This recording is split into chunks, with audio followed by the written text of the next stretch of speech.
What is going on, guys? Coach Joe. In this video, we're going to be talking about my favorite exercises for Brazilian Jiu-Jitsu and how I would train for strength, specifically when it comes to Brazilian Jiu-Jitsu. So let's get to it.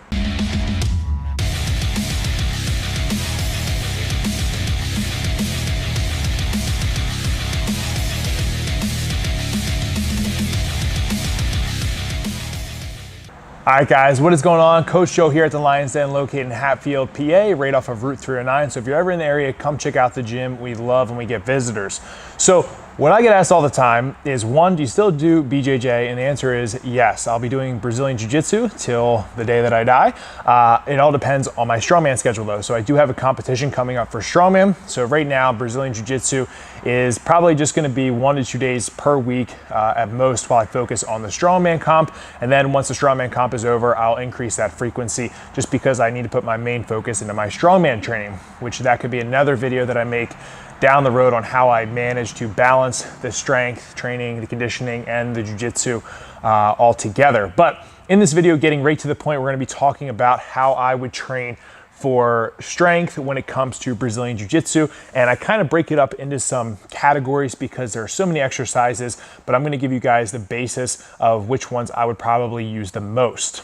All right, so breaking up with the first category, I'm gonna go with anything that falls under push, okay? So we're thinking any of the muscles that we're pushing with.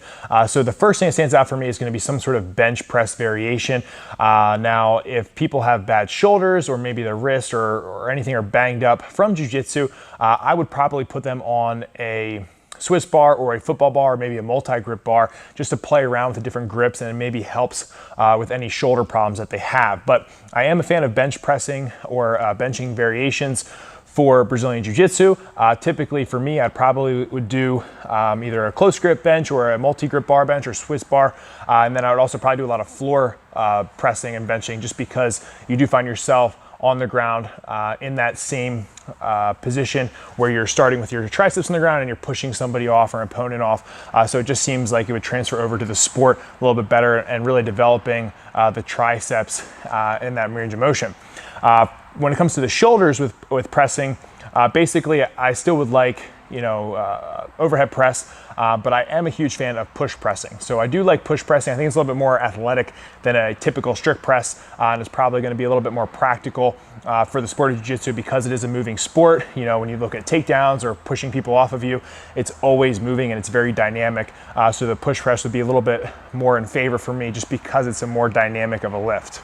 All right, so the second category of movements is going to be pull variations.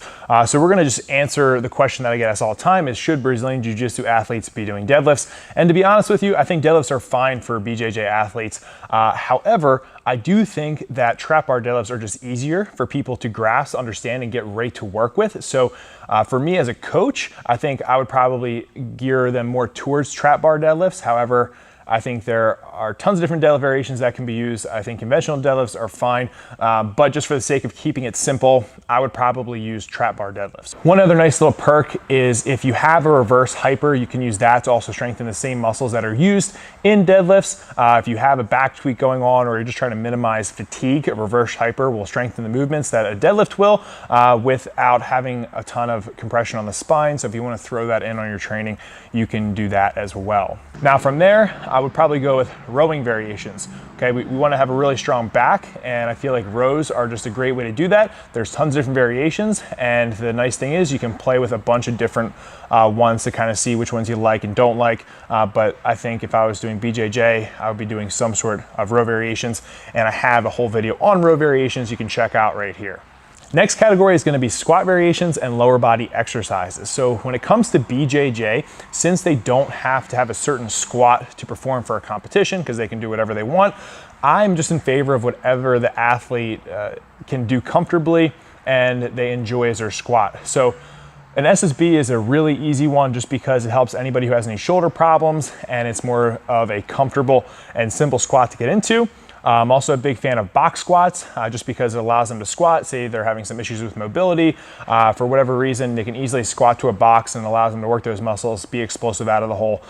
So I like doing that. Now, if they want a high bar or low bar squat, that's totally fine too. It really doesn't matter much to me, but the main fact is finding them a squat variation that they can continue to use that's going to only enhance the BJJ game and still allow them to train to the best of their ability.